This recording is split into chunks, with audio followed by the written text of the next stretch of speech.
Welcome to Child Development Day Home's video on the art of observation. We'll explore the importance of observation in your day home, the tools you need, how to observe, and what to do with your observations. Feel free to pause the video and jot down your thoughts as you go. You can always revisit the presentation at your own pace, and remember to write down any questions you might have. During the video, watch for reflective questions. They'll help you think about your day home practice and lead to a meaningful discussion with your consultant. Let's start with an overview of what we'll cover in this video. We'll discuss why observation is important for educators, the benefits of observation for children's development, and how it helps build relationships and understand the dynamics of a group. We'll also explore different types of observation and how to prepare. Then we'll dive into the observation process, analyse your observations, and learn how to turn them into valuable documentation. Understanding the value of observation.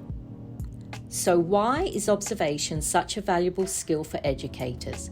The benefits are incredible. It helps you build stronger relationships with the children in your care.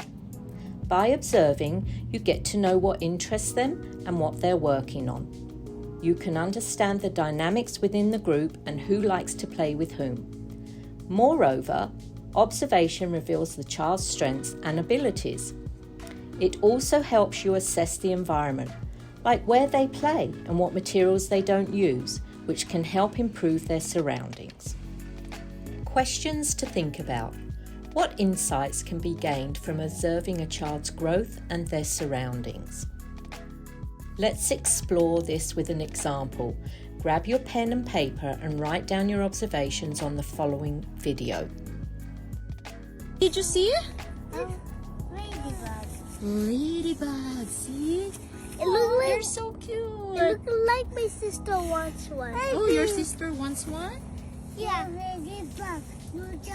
I think Rans will gonna be so happy to see those ladybugs because Rans loves insects and bugs. Just one. Just one. Cream. And there's two. Oh no, cream more. There's more. Can you count all the ladybugs? One, two, no more. 1, 2, 3, 4, 5, 6, 7, 8, 9, 10, 13, 14, 15, 30. That's a lot of ladybugs, guys. Ah, look! 1, 2, 3. More. There's 3 ladybugs. There's 3 ladybugs. We want to get. What did you notice? What did you hear?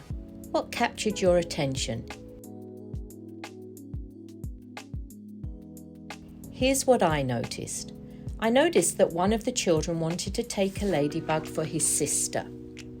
A couple of the children were asking how many ladybugs and counting the ladybugs. The children were very focused on exploring the ladybugs. The educator gave them time to explore and be curious. Types of observations. There are 2 main types of observation. Formal observation is planned and scheduled, where you determine what you want to observe.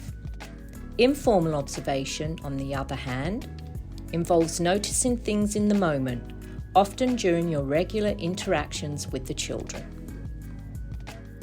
Questions to think about. Now that you know the types of observation and how they differ, can you think of ways that you can fit these types of observations into your busy schedule? Now, let's prepare for observation. You'll need tools like paper and pen, videos, photos, and audio recordings to document your observations. Remember to slow down, take the time to watch and listen, and if children are engaged and don't need your immediate attention, take a seat and pay close attention. Observe during various activities, outdoor time, mealtime, transitions, and free play. Questions to think about. What are 5 other parts of the day you can consider for observation besides activities?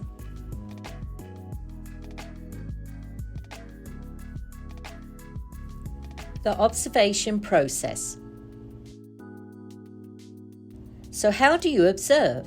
Start by thinking about what you want to know more about.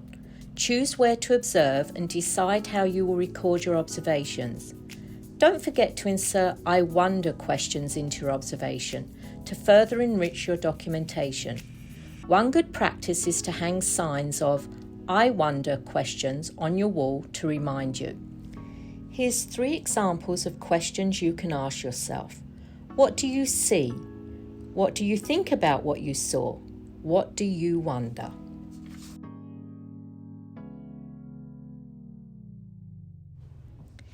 In your observation process, ensure that you allow children the freedom to explore and engage with their environment and the materials.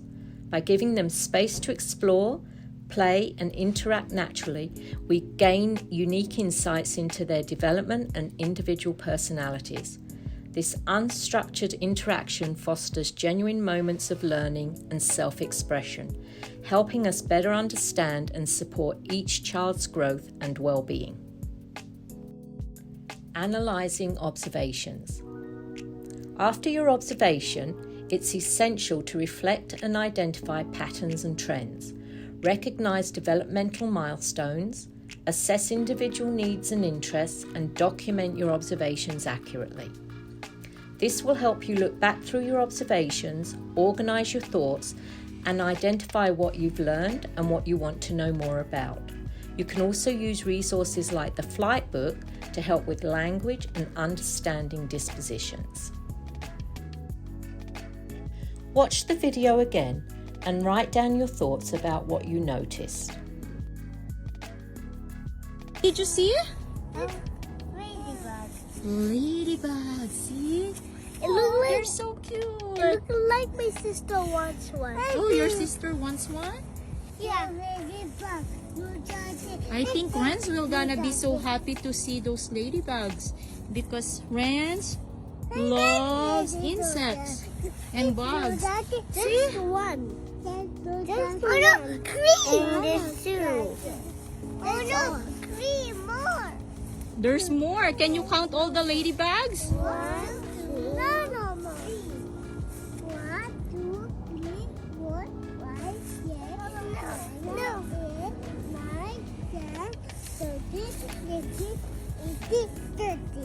That's a lot of ladybugs, guys. Ah, look! 1, 2, 3. More. There's 2 ladybugs. There's 2 ladybugs. They put the up together.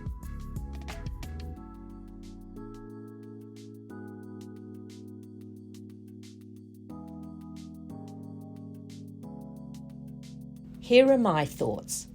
The child who wants to share the ladybugs with his sister is showing the disposition of caring. I wonder if some of the children are interested in counting.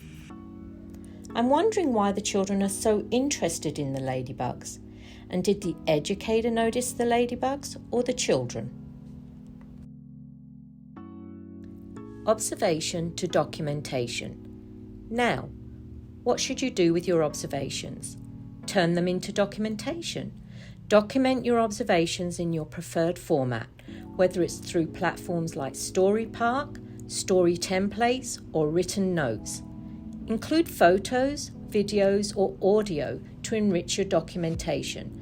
Share what you've learned with families and make it visible to the children by posting stories and videos for them to watch and interact with.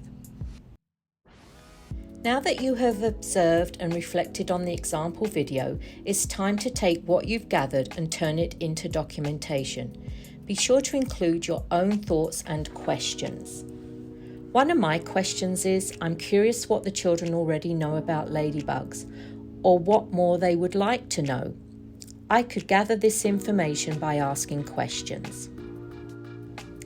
Here's what my documentation would look like.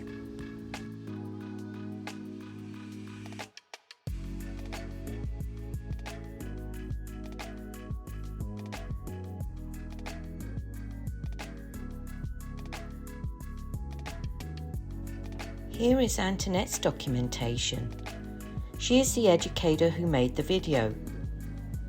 As you can see, she has some different details than I did because she has more of the backstory and she has included the child's voice.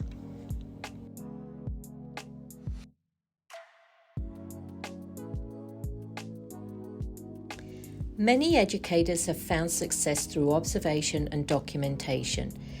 Ilse has run her day home with us for many years and has shared with us her experience and tips for success.